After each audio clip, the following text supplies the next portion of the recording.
तो बड़े बड़े साइंटिस्ट भी लगातार फेल हो रहे थे एक एटॉमिक मॉडल को डिस्क्राइब करने के लिए। Thomson, Rutherford, then help by Geiger Marsden and then Bohr, इतनी सीरीज थी एक मॉडल बनाने में, और आप लोग इतनी जल्दी हार जाते हो। तो hello hi, this is Anjali ma'am, welcome to Divine Learning Centre online batch. आज हम इस चैप्टर को कंटिन्यू कर रहे हैं, वो है स्ट्रक्चर ऑफ एटम।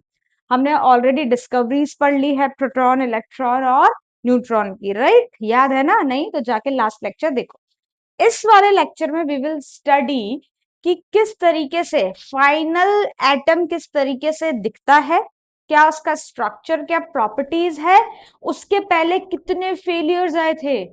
चलो पढ़ाई तो करनी पड़ रही है, फेलियर्स भी पढ़ने पड़ रहे हैं, तो अगर आप लाइफ में फेल हो जाए ना तो टेंशन ना लो, देखो फेलियर्स को भी इतना डिटेल में पढ़ा जाता है, राइट? चलो, तो will start with the atomic model. सबसे पहला एटॉमिक मॉडल था, सबसे पहले डेल्टन आए। डेल्टन ने क्या बोला? एटम जो है वो इनडिविजिबल है, टूट नहीं सकता। लेकिन उसके बाद क्या आ गया? इलेक्ट्रॉन, प्रोटॉन और न्यूट्रॉन, मतलब अब एटम टूट सकता है, उसके अंदर कुछ सब एटॉमिक पार्टिकल्स को भी हम स्टडी कर रहे हैं।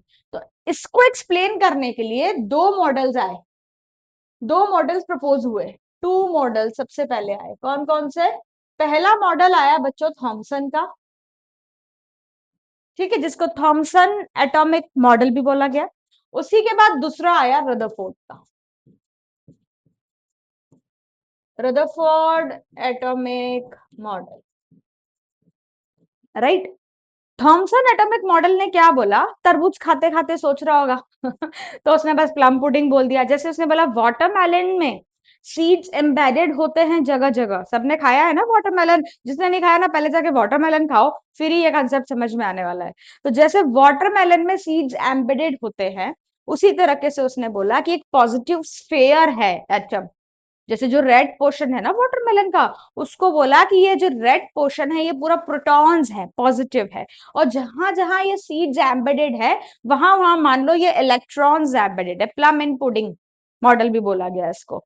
तो ये मॉडल जो है ना, इस मॉडल के कारण बहुत ज्यादा स्ट्रक्चर ऑफ एटम को डिस्क्राइब वो नहीं कर सका। एक चीज इसने बहुत सही दी, वो थी रेडियस ऑफ स्फेयर, मतलब जो एटम को जिसको हम स्फेयर मान के चल रहे हैं, उसकी रेडियस दैट वाज 10⁻⁻⁸ ये रदरफोर्ड ने भी यूज की, ये बोहर ने भी यूज की, तो इसको सब लोगों ने यूज किया। तो एक चीज इसकी अच्छी थी। अब इस मॉडल ने कोई भी एक्सपेरिमेंटल फैक्ट को डिस्क्राइब नहीं किया, इसलिए ये मॉडल यहीं पर डिस्कार्ड हो गया। शॉर्ट एंड स्वीट, खत्म। अब आए रदरफोर्ड। रदरफोर्ड स्कैटरिंग एक्सपेरिमेंट से भी ये जाने जाते हैं। स्कैटर होना मतलब बिखेरना। उन्होंने क्या बिखेरा? जो एटॉमिक मॉडल मिल गया उनको। तो रदरफोर्ड और उनके दो चेले कन्वर्टर्स, उनके दो स्टूडेंट्स उनके साथ हमेशा रहते थे, है ना? तो वो जो दो तीन जने थे, उन्होंने बहुत न्यूमेरस एक्सपेरिमेंट्स किए ये जानने के लिए कि स्ट्रक्चर ऑफ एटम आखिर ऐसा है कैसा। फाइनली उनको एक आइडिया आया, फाइनल आइडिया, जिसका उन्होंने एक्सपेरिमेंट नहीं किया, जिसको खाली उन्होंने डिस्क्राइब किया। हाँ, I will repeat it. Rutherford और उसके कन्वर्टर्स ने जो स्ट्रक्चर ऑफ एटम देने के लिए आइडिया डिस्क्राइब किया था, डिस्कवर किया था, वो खाली वो डिस्क्राइब करके गए, एक्सपेरिमेंट करके नहीं गए। उन्होंने ये बोला कि अल्फा पार्टिकल्स अगर इमिट किए जाए रेडियो एक्टिव सोर्स में से, रेडियो एक्टिव सोर्स कौन कौन से, जैसे पोलोनियम हो गया, और फिर उसको एक थिन मेटल शीट पे फेंका जाए, थिन मेटल शीट पे जनरल ले लेते हैं गोल्ड की, राइट? फेंका जाए तो जो अल्फा पार्टिकल्स है वो स्ट्रेट जाएंगे और उसे टकराएंगे, राइट? अगर वो स्ट्रेट चलेगा अल्फा पार्टिकल, मतलब वहां पे कोई प्रोटॉन नहीं था, क्योंकि अगर प्रोटॉन होगा तो प्रोटॉन प्रोटॉन रिफ्लेक्ट करेंगे, alpha particles are also positrons and protons are also positrons, तो दोनों क्या करेंगे? रिपेल करेंगे, राइट? तो ये उन्होंने आइडिया दिया। तो रदरफोर्ड की कैलकुलेशंस को से ये पता चला कि जो मोस्ट ऑफ द स्पेस है किसकी? एटम की। उन्होंने बोला अगर आप अल्फा पार्टिकल को इसमें डालते हो तो मैक्सिमम अल्फा पार्टिकल्स इसमें से अनडिफ्लेक्टेड बाहर निकल जाएंगे, ऐसा उन्होंने बोला। इसका मतलब क्या था? कोई बिना टकराए तेजी से बाहर निकल जाए, मतलब वहां पे कुछ था क्या? मतलब वहां पे कुछ नहीं था। तो पहली चीज रदरफोर्ड ने बोली कि most of the space in atom is empty. अभी ये सिर्फ आइडिया दे रहा है, हाँ, इसका एक्सपेरिमेंट नहीं दिया उसने। एम्प्टी। दूसरा, रदरफोर्ड ने ये भी बोला कि बहुत ही छोटा पोर्शन, बहुत ही छोटा पोर्शन जो है वो थोड़ा बहुत डिफ्लेक्ट हो रहा है, थोड़ा बहुत डिफ्लेक्ट, वो भी कहाँ हो रहा है, एकदम न्यूक्लियस पे नहीं, न्यूक्लियस के थोड़ी सी दूर पे, मतलब एग्जैक्ट न्यूक्लियस से डिफ्लेक्ट नहीं हो रहा, न्यूक्लियस से थोड़ी सी दूर पे डिफ्लेक्ट हो रहा है। और 1 in 2000 या 20,000 में एक एटम इलेक्ट्रॉन अल्फा पार्टिकल को ये कैसा है जो पूरा डिफ्लेक्ट होके रिटर्न बैक आ जाता है। ये कैलकुलेशंस रदरफोर्ड ने दी। अब ये जो कैलकुलेशंस थी रदरफोर्ड की, उसके कंफर्म्ड रिजल्ट के साथ उसने इसको इंटरेस्ट किया हंस गीगर और अर्नस्ट मार्स्टन को, राइट, ये पार्टनर्स, इन्होंने क्या करा, इस एक्सपेरिमेंट को प्रैक्टिकली परफॉर्म किया।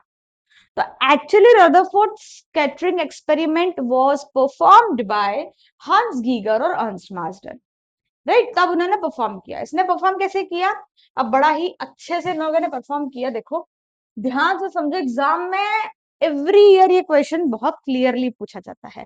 उन्होंने एक अल्फा पार्टिकल की बीम ली, अल्फा पार्टिकल बीम ले ली, जैसे कौन से हो सकते हैं, हीलियम, है ना, ये अब पार्टिकल्स की ले ली, और एक रेडियो एक्टिव सोर्स में से ये निकलेंगे। कौन सा रेडियो एक्टिव सोर्स हो सकता है बच्चों, पोलोनियम हो सकता है। मैडम आपको कैसे पता, रटा मैंने, आप भी रट लो, है ना। लेड बॉक्स में रख दिया, कोई एक लेड बॉक्स होगा, उसमें ना इसको रख दिया सोर्स को, है ना। लेड बॉक्स में क्यों रखा भाई, लेड बॉक्स में क्यों रखा, क्योंकि लीड एक बहुत अच्छा एब्जॉर्बर है। तो जो रेडियो, देखो किसी भी चीज में से कोई चीज निकलती है ना, तो वो एक डायरेक्शन में नहीं निकलती, वो चारों डायरेक्शन में निकलती है, लेकिन हमें उसको एक सिंगल डायरेक्शन पे स्ट्राइक कराना है। तो जो बाकी निकली हुई उसको कोई एब्जॉर्ब करने वाला होना चाहिए, तो उसको लीड बॉक्स ये ऐसी निकलेगी, ये सब ये एब्जॉर्ब कर लेगा, खाली एक सीधी ये यहाँ पे बाहर भेज देगा। अब इन्होंने क्या करा, देखो यहाँ पर क्या करा, अभी एक्सपेरिमेंट यहाँ पे दिख रहा होगा, मैं बनाती भी हूँ। सबसे पहले एक लेड बॉक्स में रेडियो एक्टिव सोर्स को रखा, राइट, थोड़ा ऐसे यहाँ पे, ठीक है, ये लेड बॉक्स है, इसमें क्या रखा है, रेडियो एक्टिव सोर्स को रख दिया। इसमें से क्या निकलेंगे बच्चों, अल्फा पार्टिकल्स। ये क्या है, सोर्स ऑफ अल्फा पार्टिकल, ठीक है, इसमें से ये निकले। अब एक प्लेट लगा दी वापस से, कि हो सकता है यहाँ पर जाके भी वो फैल जाए, तो ये प्लेट भी क्या करेगी, इन सबको एक्स्ट्रा को एब्जॉर्ब कर देगी, उसमें एक पिन होल कर दिया जिसमें से अल्फा पार्टिकल्स स्ट्रेट चले जाएंगे, ठीक है। अब क्या करा इन्होंने, यहाँ पे गोल्ड की थिन फॉइल या प्लेट लगा दी, एकदम फॉइल जितनी प्लेट, जिसकी विड्थ मान लो कितनी होगी, 0.0004 सेंटीमीटर, इतनी कम। और आसपास इन्होंने लगा दिया यहाँ पे डिटेक्टर प्लेट, कि जहां पर कोई भी कोई भी अल्फा पार्टिकल जाके टकराए तो वहां पे वो क्या करे, शाइन करे, राइट, क्या करे, शाइन करे। ये जो स्क्रीन है सर्कुलर, ये बनी हुई होती है जिंक सल्फाइड की, किसकी बनी हुई होती है, जिंक सल्फाइड की बनी हुई होती है। क्यों जिंक सल्फाइड की बनाते हैं, क्योंकि ये एक फ्लोरोसेंस इफेक्ट देती है, कि जो भी इस पर टकराएगा तो वहां पे शाइन करेगा और हमको पता चलेगा यहाँ पर कुछ टकराया है। अब क्या देखा उन्होंने, उन्होंने ये देखा कि मैक्सिमम जो अल्फा पार्टिकल्स है ना वो यहाँ पर स्ट्राइक हो रहे हैं, most of alpha particle strike here.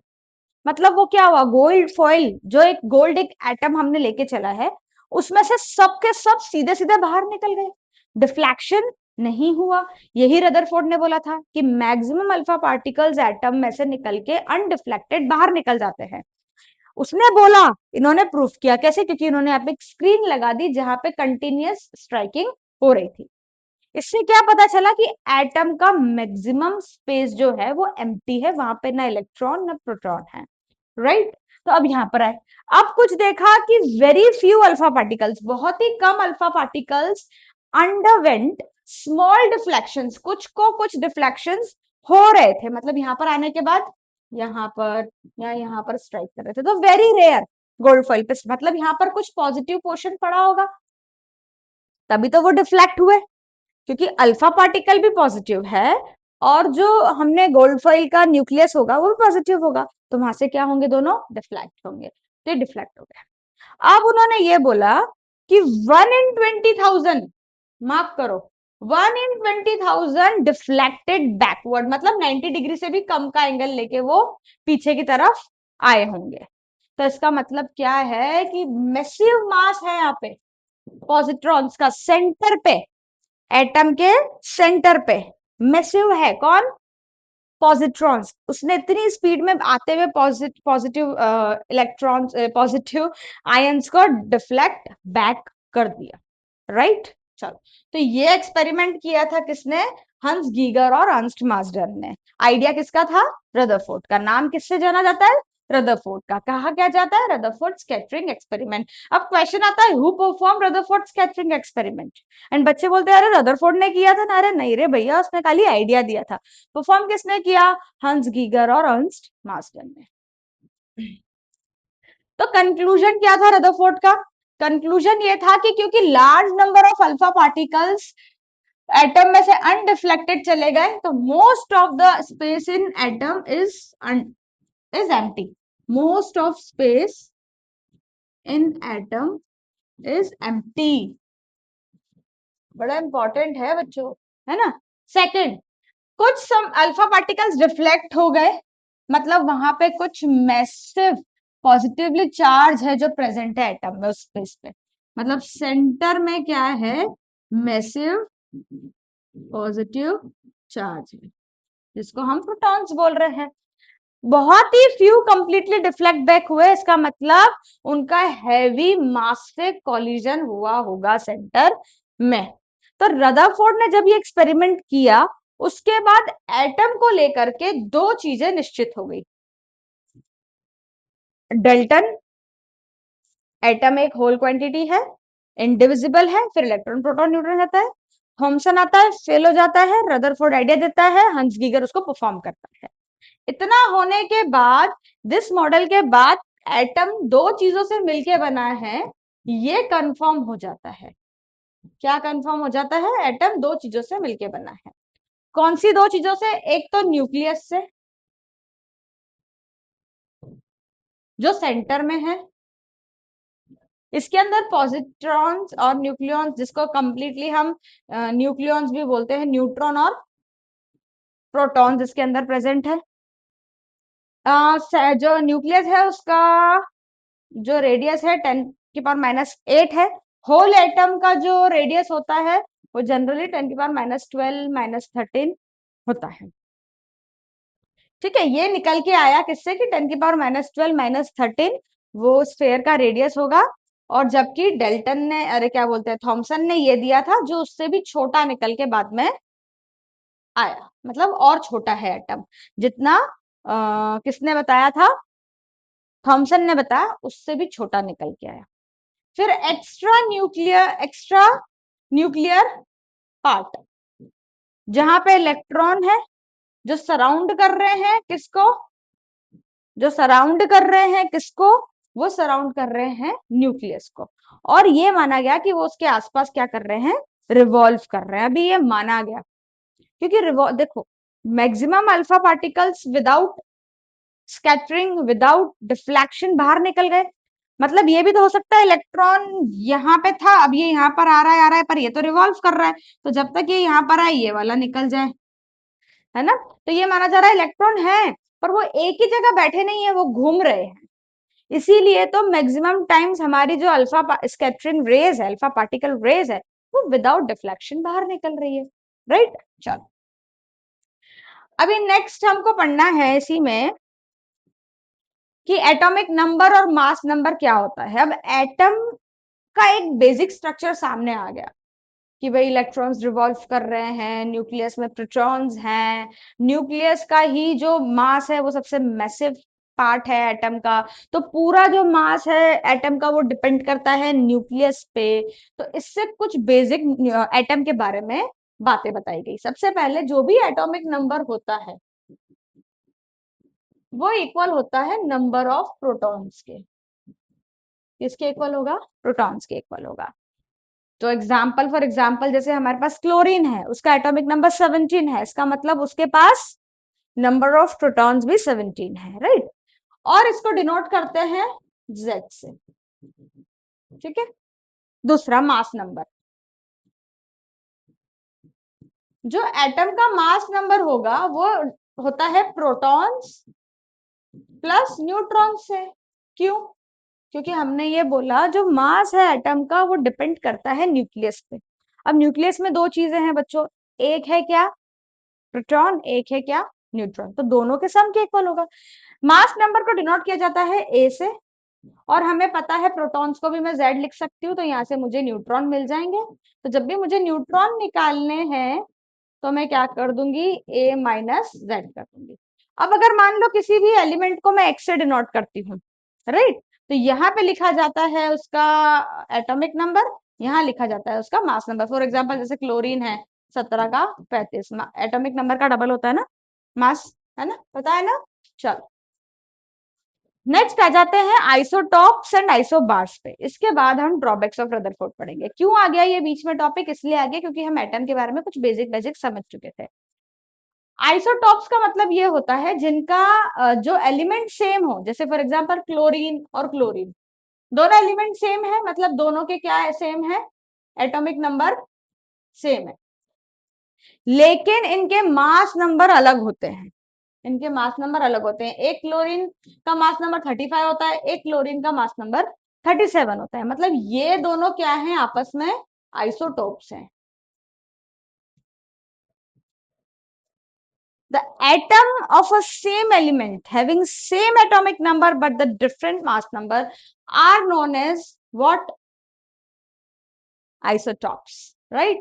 तो इनका इलेक्ट्रॉन सेम होता है, इनका प्रोटॉन सेम होता है, लेकिन इनका न्यूट्रॉन नंबर सेम नहीं होता। वही जब मैं आइसोबार्स की बात करती हूँ तो इसमें क्या होता है कि उनका मास नंबर सेम है लेकिन एटॉमिक नंबर डिफरेंट। एग्जांपल है, जैसे फॉर एग्जांपल आर्गन और मैं कैल्शियम ले लूं, आर्गन 18 होता है, ये 20 होता है, इसका 40 होता है मास नंबर, इसका भी मास नंबर 40 होता है, तो दोनों के एटॉमिक नंबर्स डिफरेंट है लेकिन उनके मास नंबर सेम है। ऐसी कंडीशन में इसको हम बोलते हैं आइसोबार्स, राइट। तो आइसोटॉप्स हो गया, आइसोबार्स हो गया। आइसोटॉप्स में क्या होता है, केमिकल प्रॉपर्टीज सेम होती है because of similar atomic number, but their physical properties are different. In the same way, in isobars, their atomic numbers are different, so chemical properties and physical both are different, right? तो इनके देखा जाए तो proton same है, बाकी neutrons different different है। इस case में इलेक्ट्रॉन प्रोटॉन न्यूट्रॉन तीनों ही अलग अलग है। तो ये भी हो गया। अब रदरफोर्ड ना के ड्रॉबैक्स क्या है, रदरफोर्ड ने दो चीजें नहीं समझाई। उसने ये बोला कि इलेक्ट्रॉन अगर रिवॉल्व कर रहा है और जब भी कोई पार्टिकल रिवॉल्व करता है तो वो जो एक्सेलरेटेड उसका मोशन होता है उस टाइम पे वो अपनी एनर्जी लूज करता है। तो इलेक्ट्रॉन क्या एनर्जी लूज करते करते करते करते न्यूक्लियस में समा जाएगा, मतलब एटम ही नहीं रहेगा, कोलैप्स हो जाएगा। तो स्टेबिलिटी ऑफ एटम पे क्वेश्चन आ गया, सबसे पहला ड्रॉबैक स्टेबिलिटी ऑफ एटम। दूसरा ड्रॉबैक उसका ये था कि उन्होंने एनर्जी की डिस्ट्रीब्यूशन को, पोजीशन ऑफ इलेक्ट्रॉन को और एनर्जीज ऑफ इलेक्ट्रॉन को नहीं एक्सप्लेन किया कि इलेक्ट्रॉन किस टाइम पे कहाँ है, किस तरीके से वो डिस्ट्रीब्यूट हो रहे हैं, और अगर वो अलग अलग जगह पे प्रेजेंट है तो क्या अलग अलग जगह पे because of energy different present है। तो it was all about Rutherford. और इन्हीं दोनों के ड्रॉबैक्स के कारण नेक्स्ट आया बच्चों हमारे पास बोहर। बोहर ने ये बोल दिया कि आप पार्टिकल पार्टिकल कर रहे हो, यही गलत हो। सबसे पहले तो ये मान लो कि जो एटम है it's a dual nature, electromagnetic radiation की तरह। जैसे इलेक्ट्रोमैग्नेटिक रेडिएशन का वेव फॉर्म भी है और पार्टिकल फॉर्म भी है, वैसे ही एटम का भी ऐसा ही है। तो अगर इलेक्ट्रोमैग्नेटिक रेडिएशन की सारी properties followed by atom, it means वो वेव नेचर का भी है। तो अब बोहर पढ़ने से पहले हम इलेक्ट्रोमैग्नेटिक रेडिएशन पढ़ेंगे और उसकी सारी प्रॉपर्टीज आर, है ना, सेटिस्फाइड बाय एटम और नॉट, ये भी चेक करेंगे। तो in this lecture we have done till Rutherford. Wait for the next lecture, will put as soon as possible जिसमें हम बोहर को और इलेक्ट्रोमैग्नेटिक रेडिएशन को स्टडी करेंगे। आज का लेक्चर कैसा लगा कमेंट में जरूर बताएं, सब्सक्राइब जरूर करें, शेयर जरूर करें। Thank you so much.